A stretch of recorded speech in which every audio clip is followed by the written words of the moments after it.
So today we're going to talk about some tomato plant maintenance and care. Hey,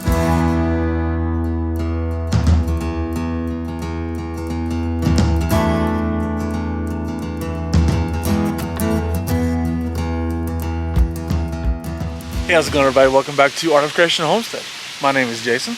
We're out here in our ever-growing garden, right? And we're going to talk to you today about something that we do a lot of. We have to do a lot of, because when you plant, you know, as many tomato plants as we've planted, you've got to really make sure that you take care of them. So today we're going to talk about some tomato plant maintenance and care tips that we go through, some things that we do just to try to ensure that our tomato plants are as productive as possible. I mean, obviously, some of them are going to be better than others. Some plants get disease, some plants have issues that others don't have.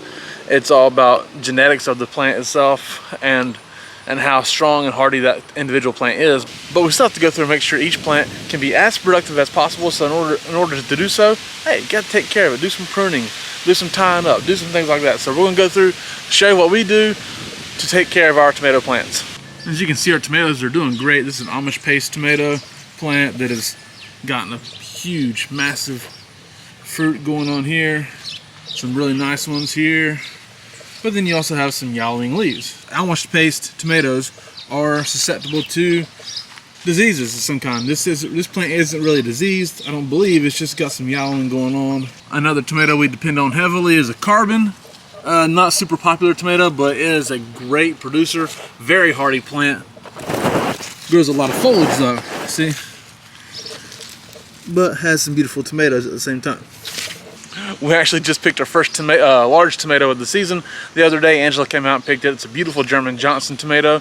We've never grown German Johnson tomatoes before, but we wanted to this year because, hey, it's a North Carolina tomato. It was bred in North Carolina. It's a classic tomato, and it has a beautiful flavor. It's a nice pink tomato. This one was a 12-ounce tomato. It's a good size, good beefsteak tomato, and it produced a beautiful looking fruit that made a delicious BLT.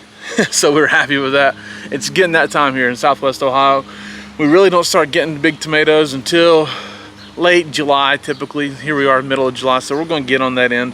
So we got to make sure we take care of them, right? Another tomato we rely heavily on is Bonnie Best. You see these Bonnie Best tomatoes are looking awesome.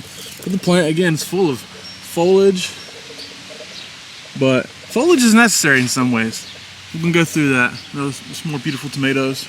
Now, as you're going to see, what we do is we use these little cheap tomato cages that people hate. They eviscerate you for using tomato cages these days, but it's okay. It's what we've always had, and we just make do with what we got. And also, we strengthen those tomato cages. We reinforce them with T-post. Now, other people are going to tell you that's not a good method, yada yada yada. They want you to get a big massive cattle panel or things like that, and I'm sure that works just fine. This is what we do, this is what we have, this is what we use, and this is what works just fine for us. So that's what we're going to show you. So now I'm going to start tying these tomatoes up. This branch right here, see, it's fell over because it's so heavy with tomatoes. It's fell over just from the weight. And as you can see, it's creased right here. Don't worry about that crease.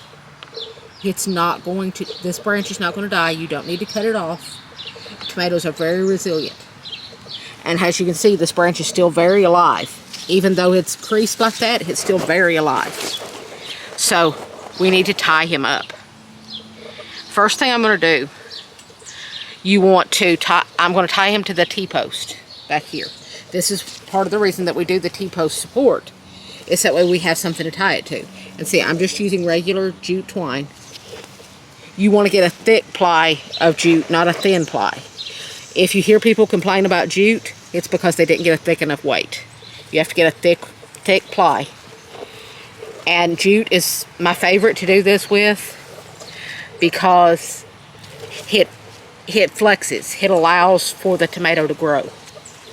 So I just tie it regular. If I do a short string, if I do a long string because I think I'll need to tie it more later, I will just tie it at a bow so that I can undo it. But see, I pick a strong branch where you have a good fork here between the leaf branch and the main stem. A good elbow, essentially. You pick a good elbow there, yeah, where it will support. Because see, now I've tied this here, and now it's supporting it without going up and stripping the branch. If you pick one that has a very thin branch, it's just going to strip it. Yeah. And fall right back over. As you can see, this plant is pretty unruly. Its branches are going out everywhere. It's awesome though. Yeah, it's actually beautiful. very strong. It's cool. Yeah, it's actually very strong to be like this. But here's the issue. You have all these branches up high that are going to produce tomatoes. That's going to weigh this down, and it's going to either break or fall. Yep. So you've got to do some support now. So I'm going to take all of these branches and I'm going to gather them up at one point. That way they're all supporting each other. So try to get them together first. Try to get them all together first, and look for that elbow again. Where you can see, here's a strong branch. Look for that elbow. And with something like this, you want to tie it pretty loose because you do not want to cause problems later. You want it to be able to grow and expand, so you want to tie it looser, but tight enough to support. Because you're just doing one big circle over everything.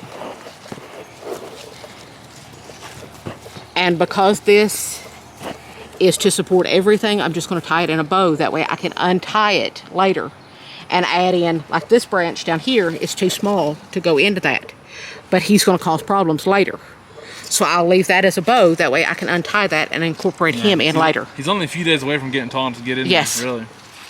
That way, later in the week, I can just untie that and bring him in too. And see, now everything's supported and supporting each other. And it's also brought in close enough to this T-post that when these start getting heavy, this can come back and get tied to the T-post. Yes. One of the things we want to show you as well is we use these T-posts in a specific manner. Like when you buy them, you'll see they have these nodules these are fence posts really, and this is for running fence on. But we'll take it and make sure that we put this twine right above that or right below one. That way these nodules can also help support the twine. The twine can't slide down, see, because it could just slide right off of there if we pull it. But it catches on this nodule and it supports that jute as well. Now you hear a lot about tomato pruning and pruning your tomatoes, aeration pruning, and all kinds of things. We've talked about it before as well. But we do want to make sure that you understand to not over prune. There is a certain way to not prune your tomatoes and a certain way to prune your tomatoes. There are certain leaves you cut off that you think, oh, this is unproductive, but sometimes they do serve a purpose. Let's go over that. Now, as we talked about earlier, obviously, look, okay, this leaf is yellow, this branch is yellowing. It's no good, right? Cut it out. Take your pruners and just cut it right out of there. Get rid of it. You know, so that's a very simple method, obviously, right? Cut out the ones that are yellowing and dying off. Okay, cool. Makes a whole lot of sense. So you go in there, slice another one. Okay, cool. It's out of the way, right? Those are very simple. It's very easy to understand. Hey, those need to be pruned and gotten out of there because they're unproductive. They're dying off. They're in the way. Get them gone. And if it is the disease, hopefully it slows that disease down before it takes over your plant. And you do want to make sure that when you cut those leaves out, those branches out that look like they possibly are diseased, or maybe they are diseased, do make sure you just get them out of your garden, throw them away. You don't want to leave them in your garden because if they are diseased, they can put that disease in your soil, and then it can cause you issues for down the road as well. Now, this is an example of what I'm talking about. Here's a branch that looks like it's doing absolutely nothing but just being there. Big, thick foliage, beautiful foliage, but it's just hanging out here. And it does have a sucker right here. So this sucker is one you do want to get rid of. Cut him out. All right, he's gone. But this branch is serving a purpose that we don't understand. So these tomatoes back in here, see how they're behind this foliage? So these tomatoes right here are sitting behind this foliage. This foliage is actually serving a purpose by keeping the sun from being too harsh on these tomatoes and allowing them to ripen at a better pace and to not get sun blistered. See, that's a classic example of what we've been talking about, is that you can't just trim everything off. Your tomatoes do need some shading from the plant itself. God designed these things in an amazing way. If all that stuff was just unproductive and not useful, there wouldn't be as much of it there. But it does have a purpose in being on there. Maybe not all of it, maybe some of it can be pruned off, but some of it needs to be allowed to hang on instead of just trimming everything off that's not productive. Because while that doesn't look like it's producing fruit, it is still being productive by doing its job. Another thing, this plant right here, this is called a black strawberry. As you can see, it's clearly diseased. I do want to mention that this is one of those designer tomatoes, right, that you get from these seed websites that sell a beautiful story, and we fall into it as well, don't get me wrong. So some of them are very productive, and some of them maybe just aren't as hardy of a plant. And every time we tend to get one of these designer style tomatoes, it's going to produce a beautiful looking, impressive looking tomato. We tend to have issues with it. Okay, so be forewarned on those, that sometimes it's just a romanticized story and maybe not exactly what you're looking for. So we are going to wait until these little ones that are starting to ripen, until they're ripe, and we're going to yank this out so that it doesn't spread disease to the rest of the garden, because we don't know what kind of disease this has. We know that this one beside of it is perfect. This is a Dr. White cheese beside of it, and it's perfect. No issues, a few little yellowing from temperature change and stuff, but no problems. But right next to it. So we know this is some kind of disease that we do not want in our garden. One issue you have when you deal with tomatoes is getting all the stuff on your fingers. This is called tomato tar. And it's ridiculously hard to get off and will stain your hands badly. Stain your towels? Yes, it will stain everything. A neon greenish yellow. Yep. I've got a way that gets it off easy without drying your skin that is actually great for your skin as well. I've heard people say to use vinegar, to use white vinegar. And yes, it does help some, but it also dries your skin out badly. It's nice and green, you can see it in here. The best thing that I've found, put your hands under warm water, get them nice and wet, and here's what works. Dr. Bronner's. You can use any scent, but Dr. Bronner's Castile soap. Just squirt some in your hand, and you'll watch, as I'm lathering, you'll watch this lather turning green. Look at that. This is because it's an oil-based soap. Dr. Bronner's is an olive oil-based soap. So it pulls, that oil is pulling all of that tomato tar out of the cracks in your hands. Look how green that soap is. Yep.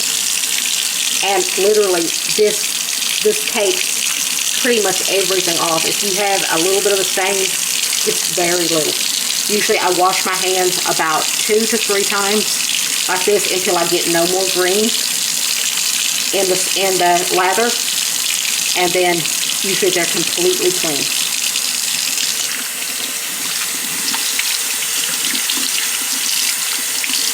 See, that's just after one washing. Yep, it's good. It's getting better. And Dr. Bronner's is also extremely good for your skin. It's not going to dry out your skin like vinegar. It's not going to dry out your skin. It's going to leave your skin feeling very soft. Because of all the oil in it, it's going to leave your hands feeling soft. And it's going to protect them from cracking and everything during dry weather and working in a lot of water.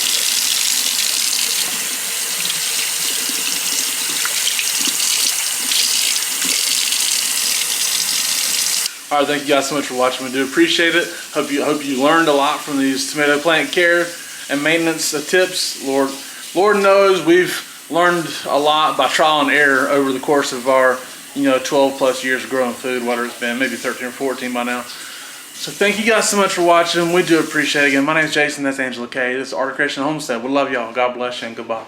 As you can hear, we live next to a kennel. Dogs bark here every day, all day long. Makes it very difficult to shoot videos because they're always going, roof, roof, roof.